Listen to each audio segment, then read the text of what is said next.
first match of the day here in Freehold. Well, back again, Dratnos, for some more MDI action. Currently we have Method EU doing what I would say is a pretty standard opener. They ended up using their Shroud really early, and they make their way into Sky Captain Crag's room, pulling a bunch of the trash packs there off to the side, whereas No Snitch is doing something that's a little bit smaller than what we see from a lot of teams. They're doing that 9-pack, which is fairly typical for something that we would see like on a live realm, right?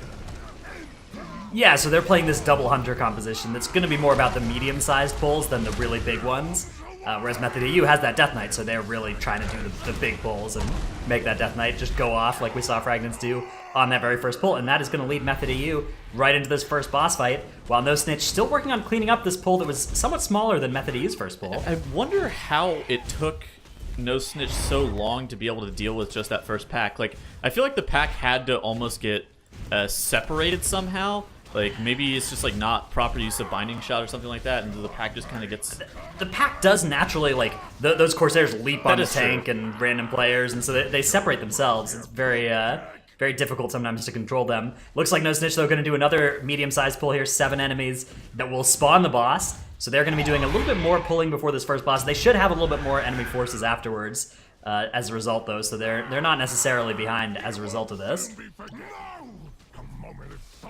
I mean, they almost done with Sky Cap and Crag here, though. Yeah, Method EU, you know, we'll have to see if No Snitch have a good way to make use of all the extra enemy forces they're going to get out of their first pulls here being more trash. Right? Again, this is like another thing that we were talking about earlier about how the pull is just getting separated super heavily for No Snitch. They have double Enforcer, but then they also have multiple Corsairs inside this pack, and you see them jumping around. There's that one Corsair that's at 40% health off to the side right there.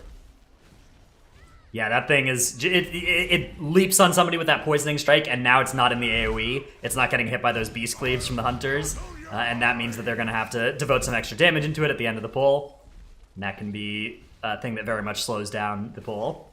Yeah, where on the side of Method EU, they will be downing Sky Captain Crag here momentarily. You did see Gingy run off to the side. He has that yellow marker on top of his head, vanishes out of combat with Sky Captain Crag, and then he's going to end up starting the Pig RP during the Council fight over in Trothax area.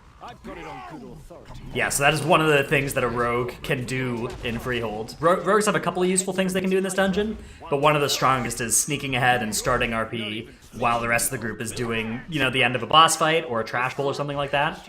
And that can save you a bunch of time later, because then when you show up to the Ring of Booty later, it's already, you know, the pig is already there, fully slowed, you can just run in. Or even, you know, Gingy can go and sneak out and do the pig at some point as well. And then Ludwig can already be there. You can bind interact to mouse as a bind that you can do, and then you can like spam click on the pig and get a bunch of the clicks on it very quickly if you do in fact bind interact with mouse over. It's fairly useful tech. Yeah, and then you can focus it and then interrupt with and then you can use it over your focus frame. That's something that people have started doing on like Carapace of N'Zoth progression. You do that to interact with a Warlock gateway, and now you can do that as well to, that technology is being used in more places now that allows you to get all 5 of those clicks on the pig really quickly. So Method EU has actually done a substantial size pull straight into Jolly and Raw. They're utilizing their brews to be able to amp up their damage. You see Fragments here bursting well over 2 million DPS. In addition to that, what they're looking for is Bad Brews. Bad Brews do a significant amount of damage not only to the trash, but to the bosses as well. And they are going to be the most time efficient. So sometimes you'll end up getting like the crit or the haste brew. That's good, but ultimately what you're looking for are those bad brews. No Snitch will be downing Sky Captain Crag here momentarily, while Method EU is still playing a crusher with Raw and Jolly. Seem to have a commanding lead currently. Yeah, Method EU definitely have opened up a little bit of a lead here. They have more enemy forces now, and are a little bit ahead on bosses too. No Snitch, unfortunately, just had a death there. Their rogue has gone down. I don't know if their rogue was trying to do any kind of sneaking ahead nonsense, or if they just died to that boss fight. Looks like they are going to be running through here and using Shadow Melds to skip this Enforcer. Ooh. Both teams here on that full Night Elf composition. No affixes in here that really encourage you to play something else like a Dwarf or anything, as we've seen with Necrotic Weeks. Yeah. You did see, since it is, in fact, Raging, you see that both the teams do have an Enrage Dispel with that Hunter. If the Hunters are using that Spirit Beast pet, they can utilize one of his active abilities to be able to soothe off that Enrage. Looks like we've got a little bit of lag here with our observers. That's something that neither team is actually having any kind of difficulty in game, it seems. It seems like that's just a small thing we got going on with the observers, but we'll keep you guys updated as that situation develops. Meanwhile, Method It'll fix EU... itself soon. Yeah, I'm sure, like my usual solution to whenever my game starts lagging, I'll just wait a couple minutes and hopefully it fixes itself. Yes, the classic. Yeah. Gingy once again sneaking ahead to the Ring of Booty while the rest of Method EU looks like they may be setting up another big pull here. Do you have to be careful while you're setting up big pulls with explosive active, right? Because you can get those explosive spawns kind of in bad places. You gotta make sure that you're lining or ranging them, and you can see now actually drops really low as one of those explosives from what they skipped goes off. Okay, so they actually do a good job of being able to kill off those explosives. Whenever they're doing that meld skip, like Ratnus was saying, it's actually fairly dangerous that they're going to get broken out of meld if one of the explosives spawns at like a fairly bad time. So they were making sure that they were far enough away that even if an explosive went off, it would not pull that trash pack again. So that was a really good job by Method EU. No Snitch has pulled Jolly and Rawl, starting to down them, while Method EU is onto that Ring of Booty area, pulling Ludwig von Tortollen with the Crusher. Yeah, they killed off most of the trash here, the Crusher and Ludwig, just the last two things left alive. We'll have to see after that Crusher dies if they decide that it's time to pull some more trash, because you look, they're only at about 50% here on the enemy forces meter, so they could certainly use a little bit more here, and this might be a good time for them to go and grab a little bit more trash. It looks like they might just be single targeting down Ludwig, though, before setting up for another big pull during the Trothak RP. I wonder if they are going to adopt the strategy of kiting the obelisks this week. So something that we did see last week and the last European/Asian Cup was teams were kiting the Freehold obelisks around, but it was notably only Perplex that was doing that. So I wonder if Method EU has gotten time to go back in their lab and figure out how to be able to pull off that strategy. Yeah, so we saw it come up in the very first EU and Asia Cup, and I think that Method EU, they probably didn't decide to commit any time to practicing it during that Cup weekend, but I'm sure that since then they've had time to try this strategy out in Freehold and in other dungeons, and we'll get to see if they've decided it's worthwhile. So it seems like that is going to be exciting. It seems like they're definitely pulling a lot of trash count out in that middle area to be able to give Zalia some running lanes for running around the mobs. Looked like No Snitch had one of their hunters end up going down briefly, but with a quick battle rest, he does come back up. Method EU has now pulled Trothak, making sure that everybody was in the arena before engaging combat, which is very important for them. Yeah, if you're outside of that arena, you're gonna get food thrown at you, which we've already seen claim some lives this MDI.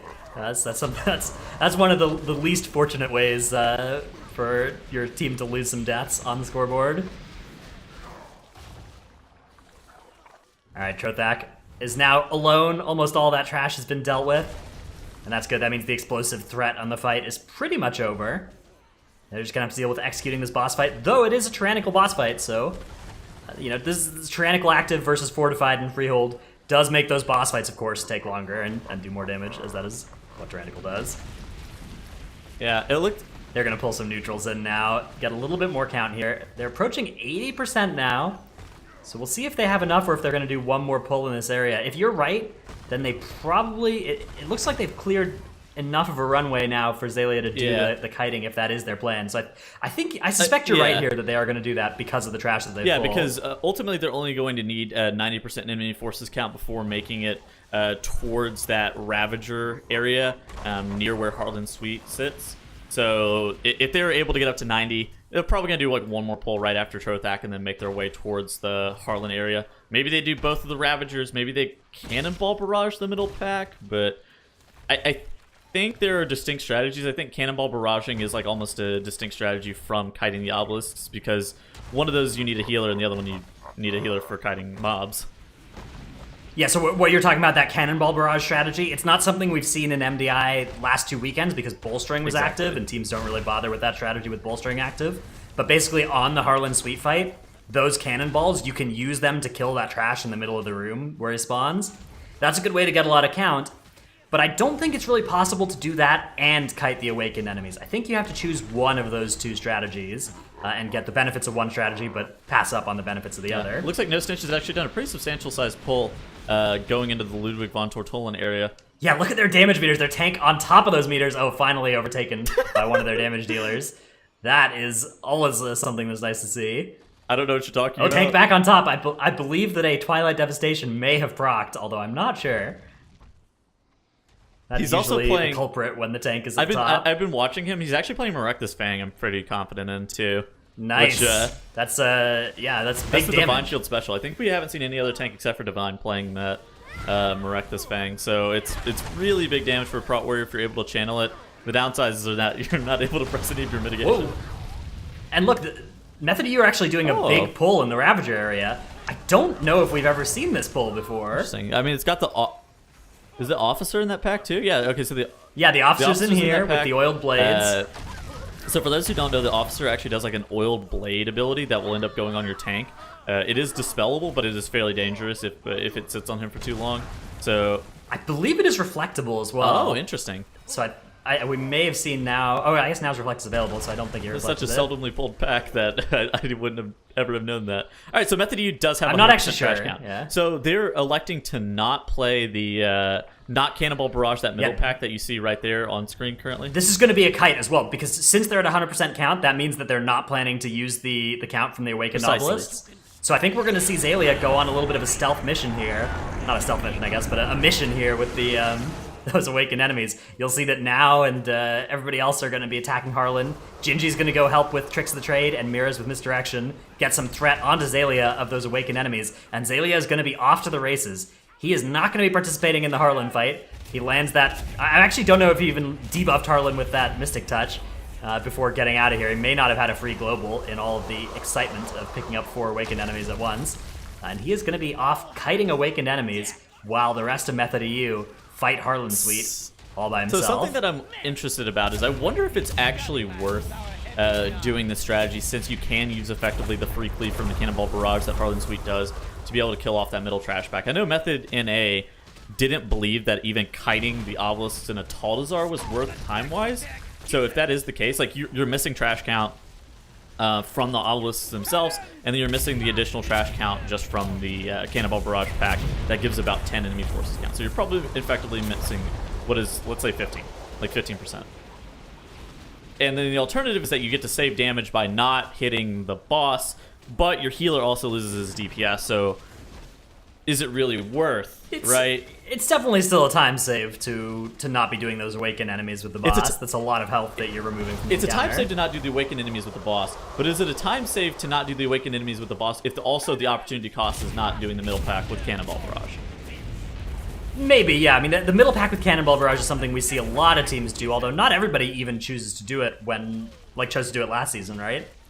I guess most teams everybody did, was towards the end. Yeah, it's definitely an interesting question. I don't know. It seems like they were having a pretty easy time getting to 100%, all, you know, without needing any of those things. Like, I'm not sure how many extra pulls they needed to add as a result of it, but it was probably 0 to 1. So I think this makes a lot of sense here coming out of Method. Yeah, I mean, I'm sure they know really strong for better them, than I. Yeah, so No Snitch here. Still on Trothak the Shark Puncher. They haven't had too many problems. I think ultimately the biggest downside is that they're pulling just a little bit slower. Like, whenever Method U is doing 4 packs at a time, No Snitch is doing 2. And that ultimately is just going to slow you down a significant amount. But they're still doing this dungeon fairly quick relative to how long the dungeon's This is timer a good pace takes. from No Snitch. Yeah. Yeah, we'll see if this ends up being competitive, you know, when they get a chance to maybe play some other teams. But it looks like Method EU have just put on an incredible, flawless run here of Freehold. 14 minutes and 5 seconds is going to be all it takes for them to secure the win in this first map of the day here. That is a swift win for Method EU. They are now 1-0 in the series, placing them only one more win away from taking this first matchup, and No Snitch are just finishing up that third boss there on Freehold. But a pretty clean run on both sides. Like you were saying, Dratnos, you know, No Snitch was keeping pretty good pace, but really, you think it just came to the timing of their pulls?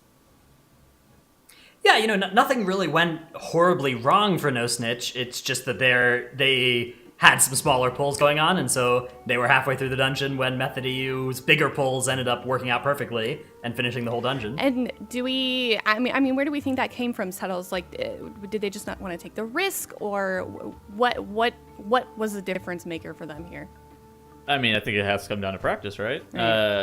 So there are strategies like kiting the obelisks and just like how some of those 4 packs end up working together and being able to kill explosives with raging and whatnot, that ultimately are very challenging to pull off. And without, I don't know, let's say 15, or let's say 10 hours in a specific dungeon, or like 5 hours in a specific dungeon, it's going to be especially hard. Whenever you're a team like No Snitch, Method U has like veterans of the MDI, right? So they've already done this dungeon, let's say hundreds of times. They already know functionally how it works and how everything should look. So they're already prepared, so they're going to be able to do a strategy and learn something in 2 hours, whereas No Snitch, to be able to do the exact same strategy, would take, let's say, 4 times as long. So I think it ultimately comes down to how much practice and how much time you do have available. I think it's also a composition thing here. I would Method say. EU had access to that Death Knight. No Snitch, we haven't seen them play any Death Knights in any of their time trial runs, so I think that hurt them in this dungeon. But that might not be a problem for them in the next dungeon we have up in the series. Well, I think Tuttle's also brought up an interesting point that needs to be extrapolated on just a little bit, in the fact that the returning teams from last year's MDI have a huge advantage in the fact that they already have baseline strategies for all of these dungeons, whereas all of these new and recomposition teams have to learn the dungeons for the first time for this first cup. And I think where we're really going to see some of these new teams start to pick up and get better times is going to be in this cup, the second cup, and even more so in the third cup. They'll actually have their strategies baselined out, and they'll be able to work on top of those with the new affixes that we have. Yeah, it'll be interesting to see how these teams sort of start to form more solid strategies for them later on in the season. Zyro, but it sounds like you have a little bit of insight into what happened in that last matchup here. Not so much in the matchup in general, but I just wanted to highlight a little bit about, what we get to see whenever we finally don't have Bolstering on Freehold, because we've had Bolstering the first 2 cups for both NA and EU cups. You can just see that the difference in specifically how they pull this boss in the Council of Captains. They're able to just pull the trash on top of the boss at the start and get that initial DK burst with the AoE. It's so much free boss damage, and we weren't able to see this either the past 2 weeks. They had to pull the trash in at the end of the boss and cleave it down and try to get some luck with the bruise, but when you get that initial DK burst to do 20 to 30% of the boss's HP with the AoE, it just makes the dungeon go so much quicker, and you can see they had a 14-minute flat time, whereas in competition the past 2 weeks we've been seeing times more in the 15-16-minute range. Just not having to worry about bolstering, it makes this dungeon so much faster. Absolutely, and it looks like Method U and No Snitch are going to be moving on to King's Rest up next. They're going to be doing Tyrannical, Quaking, and Bolstering. How do we think they're going to be dealing with these affixes along with those obelisks? I would like to suspect that they're going to try to play as few obelisks as possible. I think we've seen teams play 1 or 2 Awakened mobs with the Tsar. If you can get away with 2 Awakened mobs with the Tsar, that would obviously be ideal. In like a Quaking Bolstering environment, it's ultimately Bolstering doesn't slow you down in King's Rest a ton. It'll slow down the Machemba room just a little bit because you're not able to pull all the blobs or the slimes into Machemba, but like that's about the only like major time loss. Beyond that, I do suspect that they'll probably play 2 obelisk mobs with the final boss. Well, in terms of composition, we did touch on it a little bit. No Snitch. They didn't play that Death Knight for the first map here on Freehold, and we're going to be moving on to King's Rest, which obviously is going to take a little bit of a different strategy going into that. Zyro, what do you think we're going to see switch up in terms of composition here for either of these teams coming up here on King's Rest? Well, if we head over to the time trial page on Radar.io and scroll down to King's Rest, you're going to see a lot of Hunter. As a matter of fact, let's see, of our top 8 teams, of the 24 DPS slots available, we have 22 Hunters. We have 1 Rogue and 1 Demon Hunter. So I think we're going to see a lot of Hunters. I think we're going to see a lot of them. And it's important to mention the reason we're seeing Hunters is because they just bring such consistently ridiculously good single target damage that they're just good in general for everything. They're just such a good class in general for dealing with almost every single Mythic Plus mechanic. Mm-hmm. And they're maybe a very mobile class as well, BM Hunters, right? Yeah, well, that is the case. That is the case, indeed. Yeah. How do we think so? All right, so if they play triple BM Hunter, if we see maybe a mirror, how is that going to play into this next matchup? Like, do we think that No Snitch can maybe make up some time here against Method EU, Tuttles? I mean, ultimately, I don't know about the difference in the strategies for how King's Rest ends up functioning and like what exactly Triple Hunter allows you to do. That's something like bringing in a Demon Hunter or like another high single target DPS class would actually allow you to do. But ultimately, that Beast Mastery Hunter on that Bolstering environment is going to be one of the best boss damage comps in the game, where it is Tyrannical King's Rest, which is fairly boss heavy as a whole. Bolstering also kind of slows down the Machimba room. You don't really need that DK. You don't really need that Demon Hunter. So the triple hunter does make sense. I think that you have to just kind of commit to the mirror matchup if you're No Snitch, and either bank on the fact that you're going to do better, like significantly better than what you did in time trials, or just bank on the fact that you're kind of hoping that Method U makes a mistake. Like they could have put significantly more time into King's Rest and been able to notch it down. But there are like really challenging strategies that require a lot of practice, such as the Golden Serpent like full first room pull. It's always going to take a significant amount of time and practice. So given that, along the lines of what you just said, is King's Rest one of those harder maps to sort of master in a tournament setting? Are we going to see teams maybe practice this one less and just hope to get a win on maybe the third map or somewhere in the lower finals styles? Okay, so personally, if I was No Snitch, I probably would have practiced for the lower bracket. Yeah, like obviously you're going to end up putting some practice. Like King's Rest is a time trial map. I assume that their King's Rest is probably going to be pretty solid. And like you're going to end up like looking at where you're more likely to play through and kind of just be real with your expectations for how you end up going to play with this. Like we've talked to these guys, they said that their expectations, they're pretty real with themselves. They said that they just want to have a lot of fun. They put in some practice, but of course it's ridiculous the amount of time that has to go into speed running at such a high level, and that's why we want to like celebrate the innovative strategies that we see, and we just kind of hype up all of the weird stuff that we see.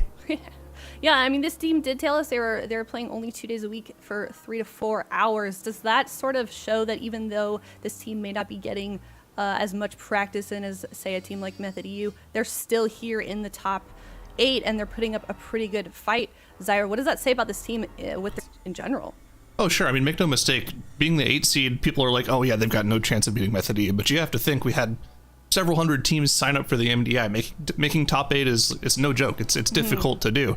So these guys are definitely good players in general. But I think the practice time is really going to be something that bites you. Like Settles, I agree that they probably would have practiced more for the first lower bracket match.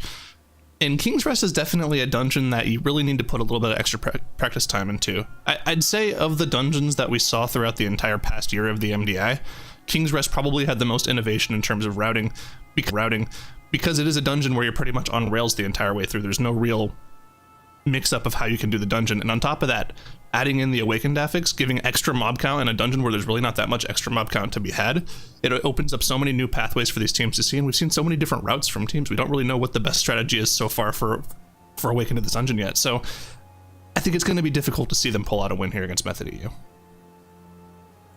On the other hand, this is them on their main. A lot of them on their main class, right? I think a lot of them are hunter mains among the DPS here, so that's going to be something that in a triple hunter dungeon could be good news for them. That definitely does play to their advantage.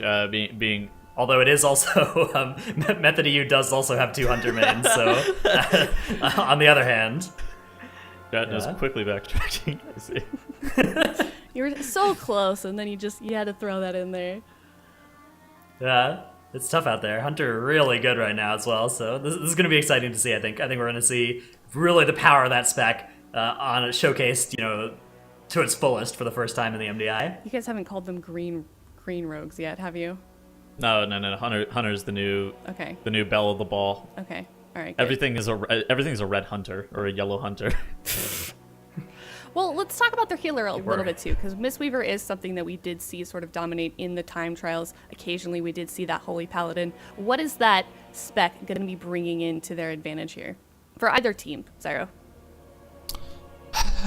I mean, there's not really much of an advantage to be gained in terms of comp, right? They're probably both going to be running the exact same comp if the time trials comps are what we're looking at here. So really it's just pure execution, and I think on the side of Method E, they just have so much more practice that it's going to be hard for No Snitch to really catch up, unless we see Method EU completely bomb the dungeon. But let's be honest, when's the last time we saw Method EU bomb a dungeon? You'd have to go back to like Cup 6 of last year is the only time they've ever really had any major issues. Very true. Well, it looks like the teams are loaded into the dungeon here on King's Rest. Method EU only 1 game away from winning this series. All right, and right off the bat, we're going to see a little bit of a difference there. Maybe not. I thought we saw some Lightfoots coming out from one side, but no, actually, it looks like both teams going to start off here by pulling these minions of Zool all by themselves. You have to be really careful with bolstering active to not get in combat with anything else when you're pulling those minions of Zool, because they do bolster No when they Snitch die. actually takes the minions of Zool a little bit quicker, but in the process, they use all 3 of their turtles to be able to get there. Method EU is now pulling those constructs away and letting now fight them, where all their hunters walk all the way through with camouflage, and then everybody is going to meld off those constructs out in the doorway. It looks like, or maybe they're going to stay in combat with them. I was thinking they were made, but that would be wild. I don't think they're going to do that. Okay, no. Yeah, it looks like they've just dealt with the minions of Zool. Yeah, and now they're going to be pulling the rest here. So the fact that there's no rogue, basically this is occurring right now because there is no rogue in the composition, so it's really hard to be able to get those bolstered minions of Zool out of the way, so they have to save like a Shadow Meld to be able to drop combat with all the mobs, because you don't want everything to be bolstered by those minions of Zool. A lot of like lower HP mobs or non-impactful mobs do not do on-death affixes. Unfortunately, minions of Zool not on that list, so they continue to do on-death affixes such as bolstering. That is a large champion there. That is a lot of bolstering stacks on it. Now has the life cocoon though, and is going to be able to survive. This pack does have not fortified active anymore, like we saw in some previous weekends. But Method EU actually taking this room a little bit more slowly than we've seen teams doing in previous weekends. I think due to that bolstering affix. Meanwhile, on the side of No Snitch, they are also taking this room slowly. Looks like they're pulling a different set of packs though than Method EU so did. No Snitch played the constructs by themselves, which I totally respect. Like, the constructs with anything else is really hard to be able to set up. So just making sure that they take that construct slowly is going to be important. Then they pull 2 packs together with the double Witch Doctor, which will allow you to pull just the next 2 packs together, ultimately not costing or saving you any time. I don't think the way that Method EU pulled this room is necessarily a super big time save.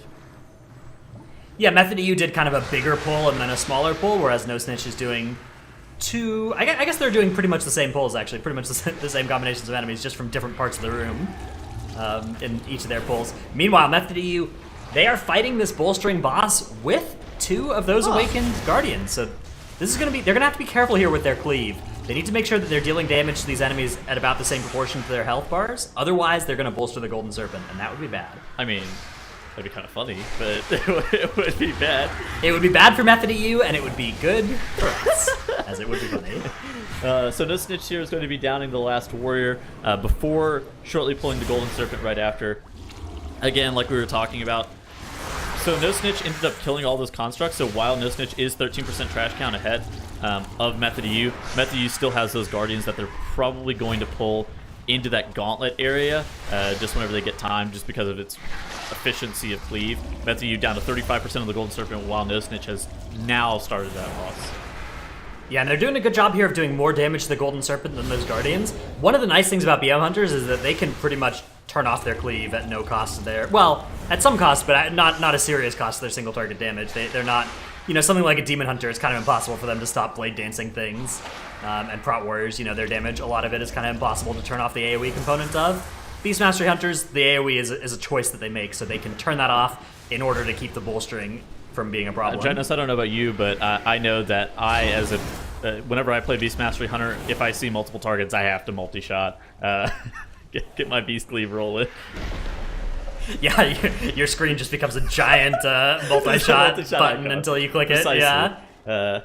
And that's why I got... Definitely familiar with that That's why feeling. I got benched on that's why I got benched on Zool. All right, so we have Method EU. They are going to fight this pack here. This is a tough pack with bolstering because the King has so much more health than all the servants here. But again, Triple Hunter they here have is good like ability to do some priority damage on that King. Triple yeah. Hunter with their They have to be blinding careful. shot is so sick for this though. Like They have to be so careful as the Awakened Guardians come in. Presumably Azalea is going to pull those right now. They really want to make sure that they do not bolster them. yeah, 40-yard Azalea range. does have Ring of Peace available here, so he will be able to ring them back and keep them out of that bolstering range if it becomes a problem, but it looks like they are just waddling over here slow enough that they're not going to get bolstered by this pack. Now Method EU has a bolstering challenge on this next pull. Meanwhile, No Snitch nearly done with that first boss and will soon be joining Method EU in this gauntlet room. Yeah, they're about at similar amounts of trash count. Unfortunately, No Snitch has already dealt with all their constructs, where Method EU is going to be fighting them with this guard captain pack, the king with the channel lightning right there. You see, as soon as the channel lightning goes off, you have to wait for the cast to fully channel. Then you use like a knockback spell to Ring of Peace Typhoon, something like that, to be able to disrupt it. Yeah, being able to knock those channel lightning casts, really good way to make sure you don't lose too much damage. Although it wouldn't matter too much with this triple hunter composition if they let one channel for a while. They are going to handle Bolstering, though, extremely well, Method EU, as they now wait for the last 2 packs in this gauntlet room. Pretty much nothing they can do except for just wait for those things to spawn and then kill them one at a time. Do you think the hunters make fun of one another if one of them is doing significantly more damage? Like Frag, not being a hunter main, is currently beating Jinji and Mirez. Do you think Frag is just talking trash? It's definitely a possibility, yeah. You know, team dynamics are always interesting. Ooh, they have a little bit of a challenge there, actually, as one of their members gets mind controlled.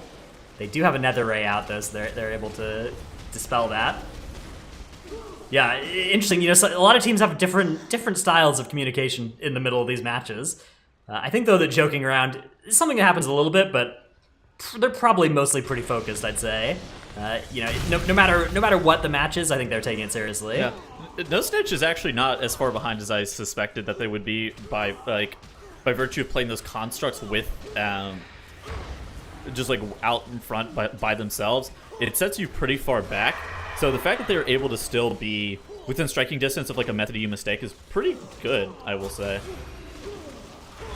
Yeah, I mean, they're catching up here. They're killing the same mobs in the gauntlet, so they're going to be... They have 2 more gauntlet packs ahead of them. Meanwhile, Method EU going to advance through the dungeon. They're going to opt to skip the obelisk there. That was the Samrak Beckoner of Chaos obelisk. And they will now be moving through past this construct. They'll be using their shadow melds. The hunters are in camouflage, so don't even need to shadow meld. And they're now moving into the Machimba room. You know something? Here they need to be a little bit careful of the Bolstering, You know something though. that I find pretty interesting? All 3 of the Method EU hunters are running Blood of the Enemy, where all 3 of the No Snitch hunters have elected to go to that Vision of Perfection.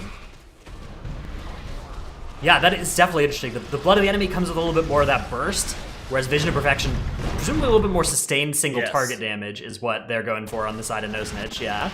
But Method EU, you know, having access to Blood of the Enemy for the important pulls, you know, on the bridge and for the start of boss fights, the start of Awakened boss fights in particular, I think is something that's going to work out really nicely for them as well. And of course, if you guys want to check out what the players are wearing, like corruption-wise, trait-wise, that kind of thing, you can go to mdi.gcd.tv and look at it there, just to kind of...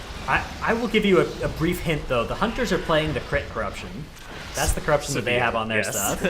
Yeah, Severe is the name.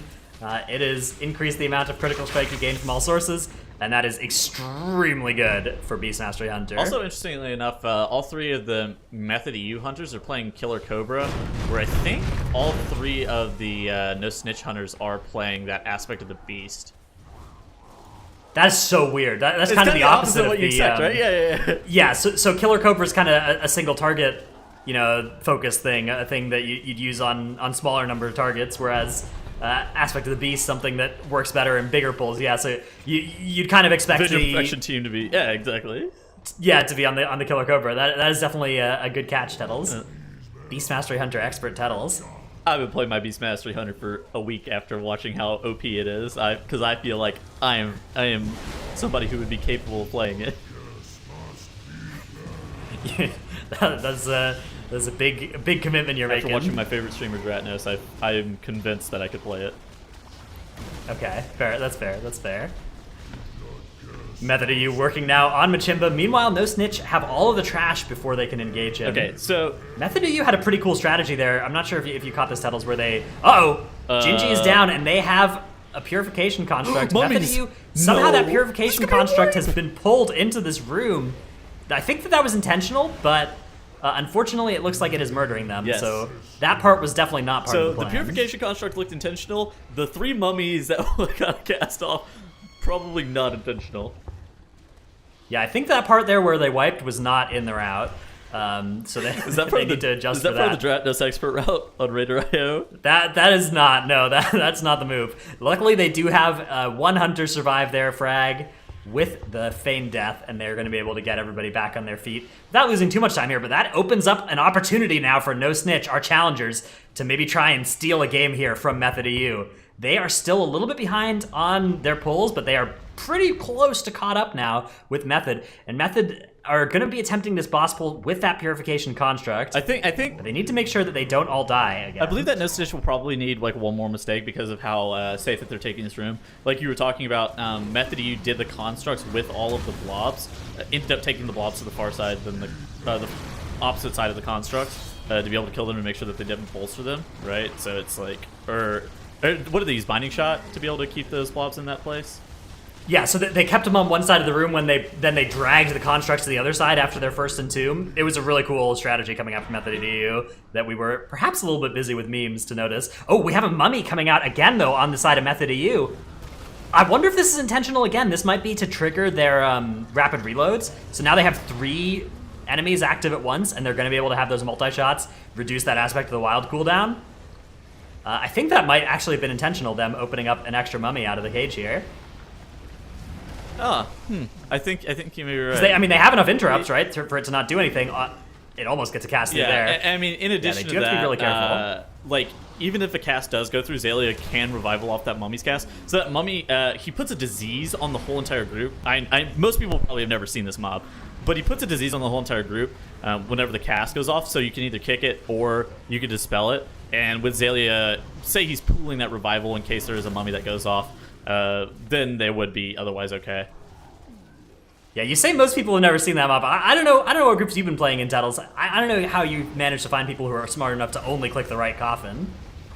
That's a challenging feat. Okay, so whenever I'm joining groups, I make sure that I am in fact the dumbest player in the group, and so then I know that with absolute certainty that mummy will not go off. So you make sure to join any group? Hold up.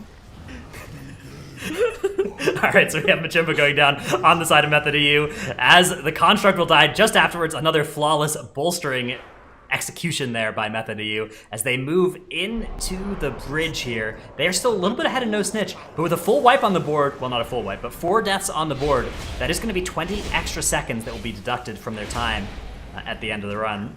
So No Snitch have to keep things close, and if they can kill that boss, the last boss within 20 seconds of Method EU, they will secure the win. Yeah, so No Snitch is going to be downing Machimba here fairly shortly. Method EU onto this Berserker pull. This pull is actually fairly substantial, and if somebody pulled that on live, I would think that they are absolutely insane. Yeah, that pull with Bolstering active, a little bit scary, but luckily every mob in that pull has pretty much the same amount of health, and Method EU decided to not pull this 3-pack here, which this 3-pack is not something that... It's often something that would have gotten added into that previous pull.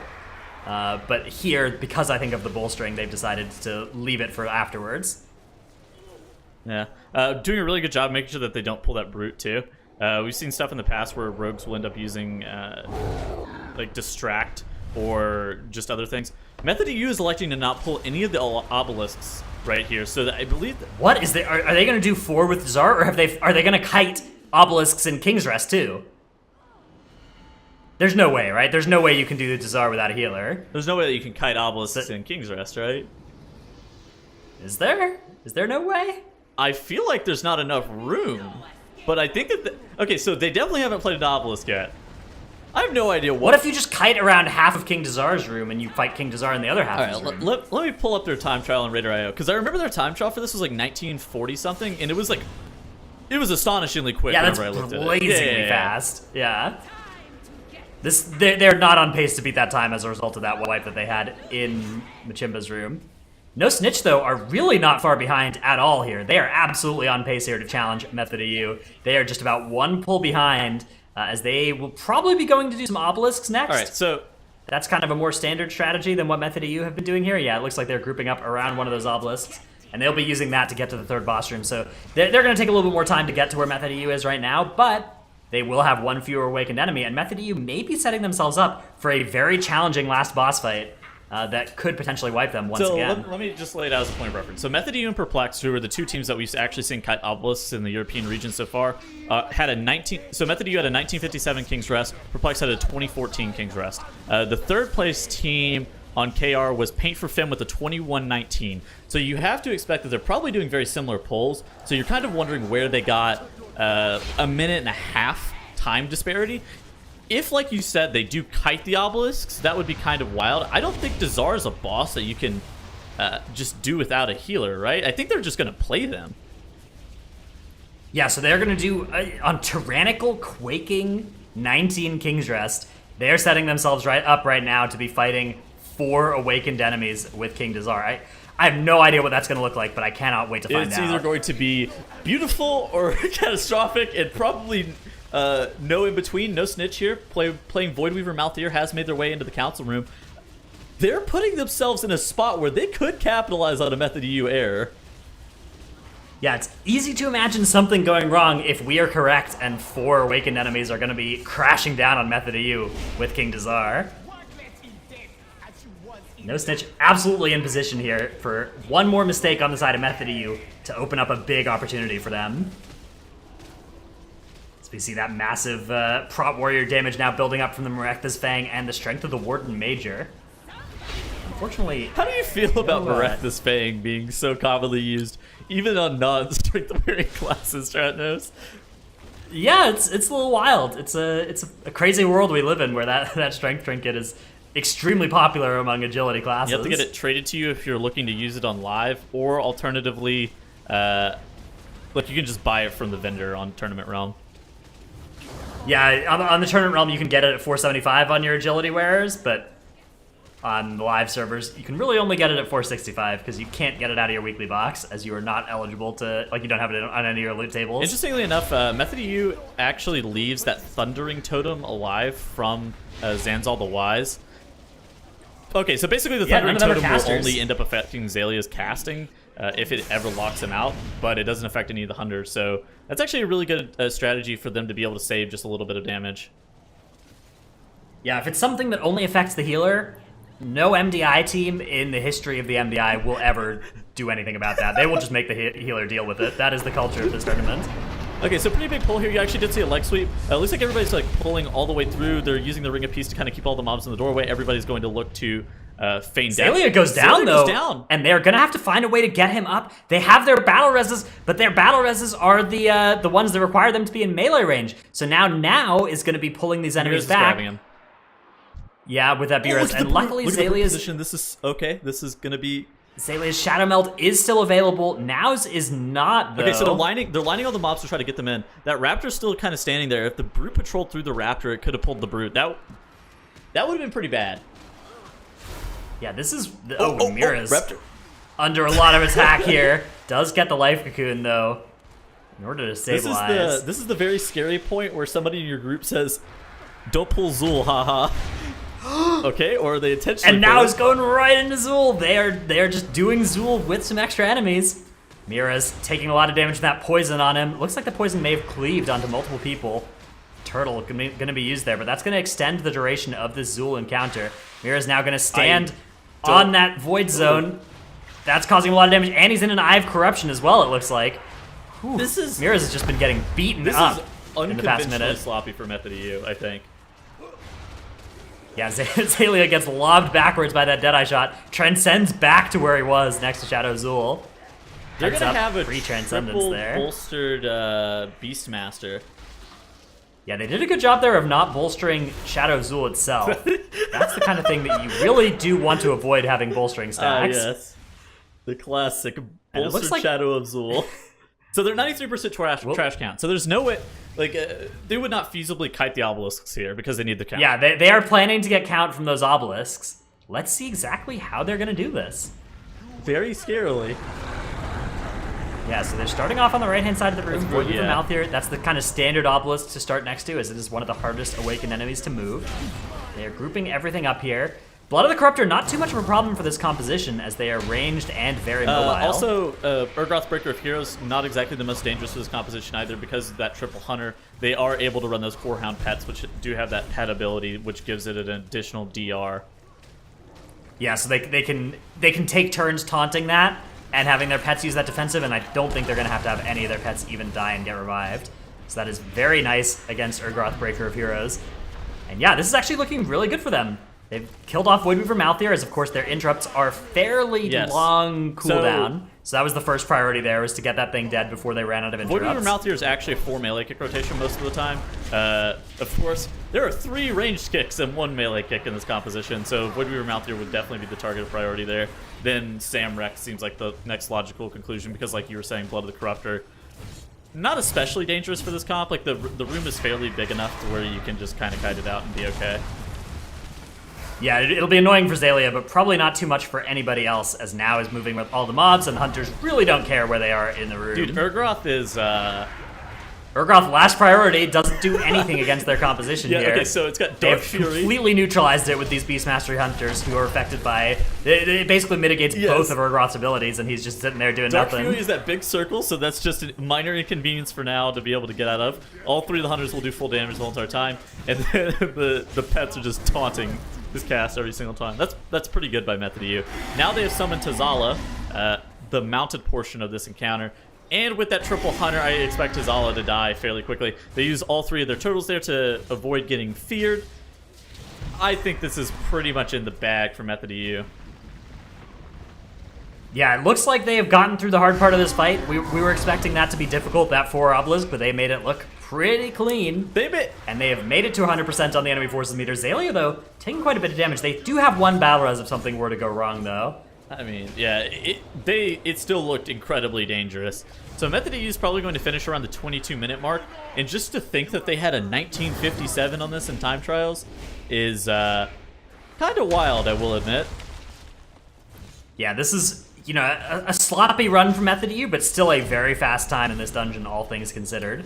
It's just their best is much better than this as well. No Snitch here. They actually had a fairly good run inside of this dungeon. They had a couple deaths just a few seconds ago on some of the trash pulls. That big 5-pack that's in front of that, plus the double Berserker, I think just got the best of the Marth. Yeah, that has had caused some problems for No Snitch, but unfortunately for them, they will be dropping down to the lower bracket as Method EU gonna take the win here in this second map and first match of the day here in the upper bracket. Yeah, that is going to put them 1 victory here in this first match. And as you said, Dratnos No Snitch is going to be moving down to that lower bracket. And honestly, like, even though they did pull off that last win, Method EU here on King's Rest, that, like you said, Dratnos, that was a bit of a sloppy run. They had that on nearly a full wipe on Machimba and Zalia dying on the bridge right before Shadow of Zul. What went wrong there? What do we think